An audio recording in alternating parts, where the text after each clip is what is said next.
Hello, my beautiful crafty friends, and welcome back to my YouTube channel. This is Cassie. Today we're going to be making something different than we normally do. I'm not making a card today. What I'm going to be doing is playing with some felt and this gorgeous coffee cozy hand stitching die by Trinity stamps. We're going to be making some gifts today, so buckle up and let's talk about what we're using. So this is what I had. I grabbed out some felt that I had bought from Benzie Designs, and this was in the Harvest Moon palette, and I cut out some scallops. I also cut out 3 flowers, and I did cut out 3 of the leaves. You'll notice that these dies will cut out stitching, so it'll make it a little easier for you to see where you're supposed to put your stitching. But always keep in mind with things like this that you can put your stitching through those holes, and you can even put some of your own stitching, and I will show some of that. I did cut out a circle, and then of course I cut out the actual cozy piece.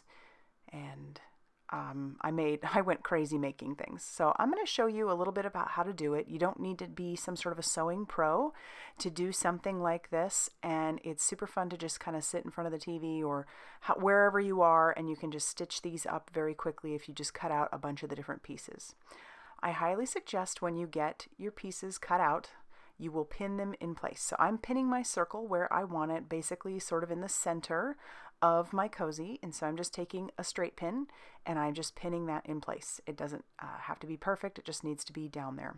Then I'm going to pick out the thread that I want to use, and this is the thread I'm using.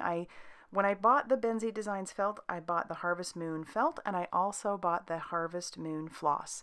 And Trinity stamps paired up with Benzie to make their own little palette. So there is a Trinity palette in the Benzie store, and I'll have that linked down below. And you can get the felt and you can get matching floss to go with it. All right, so I'm cutting down what I need, or roughly about what I think I need, and then I'm going to take an embroidery needle and I'm going to put my thread through the needle. Now, sometimes it works, sometimes it doesn't work as well. You just have to be a little bit patient, and you can kind of wet it with your mouth if you need to, and then kind of just slip it through. I use all 6 strands that come on the embroidery floss. Depending on what kind of projects you are using, you can split the floss and use less strands if you need to, but for something like this, 6 strands is very nice. So I'm going to put a knot at the very end of my floss, and it's not enough, so I'm going to go ahead and put 1 more knot. And like I said, there may be a better way to do this, but for somebody who's like a beginner like myself, this works really well. So now I've got a pretty decent size knot, and this is what's going to hold my floss, or keep my floss from going all the way through. So when I do my first stitch, that knot is going to keep it in place. So what I'm doing is I'm going from the bottom, and all of my holes are already cut, so I'll poke my embroidery needle through one of the holes, and then I'll just push through to the next hole right next to it. And here we have it started. And then I'm going to go to the next hole, and we're basically going to do what is called back stitching. So you'll notice it's called back stitching, at least I think this is the reason why it's named that, is because you go forward and then you come back to actually get your stitch. I like to keep mine fairly nice in the back, so I'm going to go back into that hole that I first started for the back, not the very first hole, but the one I did for back stitching, and then I'm going to go forward, and then when I do my next one, I'm going to go into the hole next to it, and then I'll back stitch back in. And then that hole that I just went into, I'm going to go back into it for my next stitch, and I'm going to do this all the way around that circle. I end up not having enough floss, and that's okay. You can just end it, and then you will tie it off at the end, which I'll show you, and then you just get more floss and do what you got to do. So once I get to the very end here, I'll show you how I close it up. And this is how my back looks. It's not perfect, but it's okay because, you know, nobody's really going to be paying too much attention to the back. I mean, you don't want it to be super messy, but you also can't completely avoid that there's going to be stuff in the background. All right, so this is how I close it off. It's probably not real technical. I do a lot of knots. So I'll do my first knot. I'll loop into one of the previous stitches, and then I'll stick my needle through that, and then I'll pull my needle out. And because this is 6 strands, I'm actually going to separate it 3 and 3. And then I'm just going to tie 2 knots. So I'll tie a knot and double knot it basically. But that's really all I do to end a stitch. And like I said, I'm sure there's a much neater, better way to do it, but if you're a beginner, this is just fine. And then I'll snip off the excess thread, and then we can move on to finishing all those pieces. So I finished the circle, and I'm going to show you how I attach the scallop. So I make sure everything is good and lined up, and I use about 4 needles to make sure that this is in place. This is definitely an area where you're going to want to use some straight needles to make sure that everything is kind of in place, because trying to just hold it and stitch it isn't going to work. You will find that you'll probably end up messing up, or you'll have too much on the back end, or you may not have enough when you get there.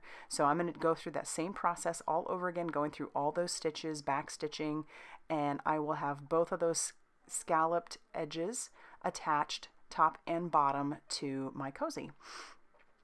And then when I get to the end, I'm going to have plenty of thread left over, and so what I'm going to do is I'm actually going to leave it attached, because leaving it attached is what is going to help me close up the cozy so that it actually will fit around a cup. So there it is. There's some excess thread, and then we'll attach that bottom scallop as well. Now for the next part, I went ahead and kind of placed things out and pinned down my leaves, and you're going to want to work from back to front. And so what I'll do is I'll take out the needle on one of the leaves once I've got them placed down where I want them, and then I am going to go through the whole stitching process again with the leaves. I'm not going to close off each one. Once I get this started, I'm actually just going to go ahead and do all of the leaves all at once using the same stitching that I've been doing. And once I get all those attached, like I said, just not closing it off, just keep going. I'll move on to the next leaf, and then the next leaf, and then we'll actually keep that same thread, and we're going to use that on our flowers. All right, now that all the leaves are attached, we're going to bring in our flowers again, and I'm going to pin down 2 of the flowers just to make sure that I have good placement. And then you notice that these flowers only have the 1 stitch hole in the center. I'm going to use that stitch hole, but I'm going to add stitching of my own, just because I want to make sure that these are very good and secure. And there are other ways that you could keep it secure, but this is how I'm going to do it. So I'll pin those down, and then I'm going to come in from the center. I believe I'm coming in from the center, using the same thread that I've been using for the leaves. Here's where I'll make my own stitching. So I'm going to come in the middle of one of the petals. And it's a little bit more difficult because you're just kind of eyeballing, trying to figure out where that hole is going to go. And once I have that placed in between those petals where I want it, I'll pull all the way through, and then I'm going to go into the center stitch. And keeping in mind I'm going through several layers of felt.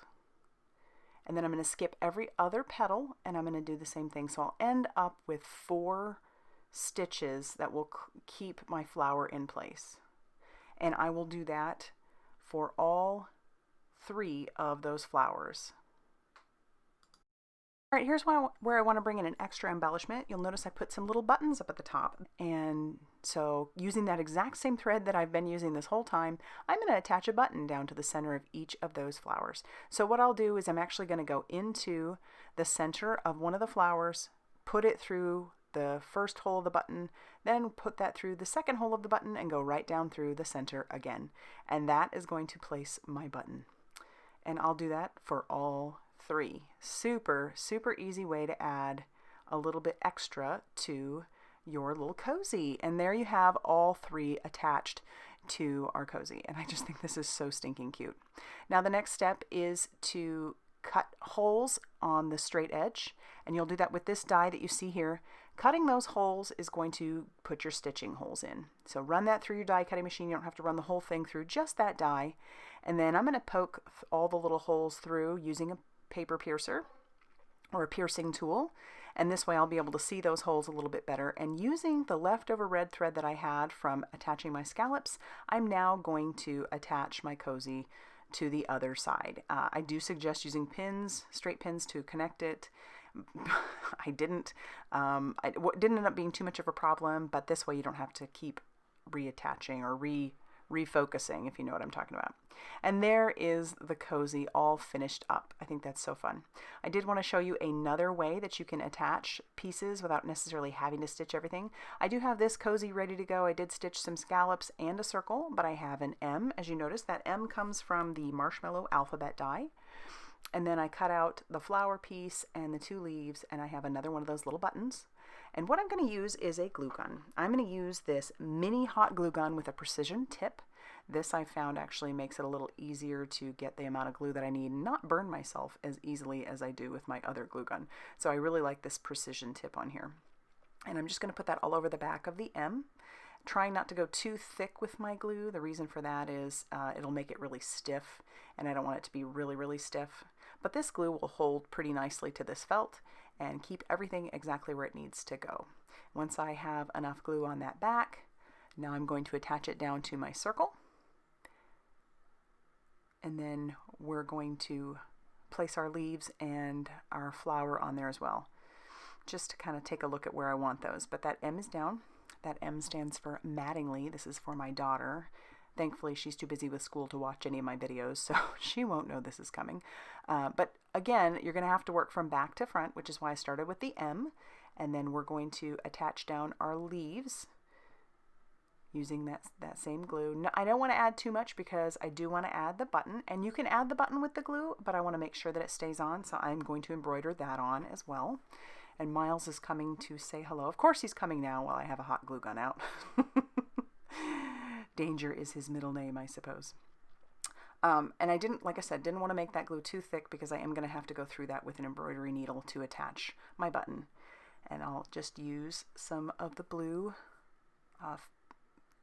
thread that I have sitting there, and as you notice, I do have some of that orange or gold that's sticking out. But here are all 4 that I made using this die, using the different colors that all came from the Harvest Moon set that I got from Benzie.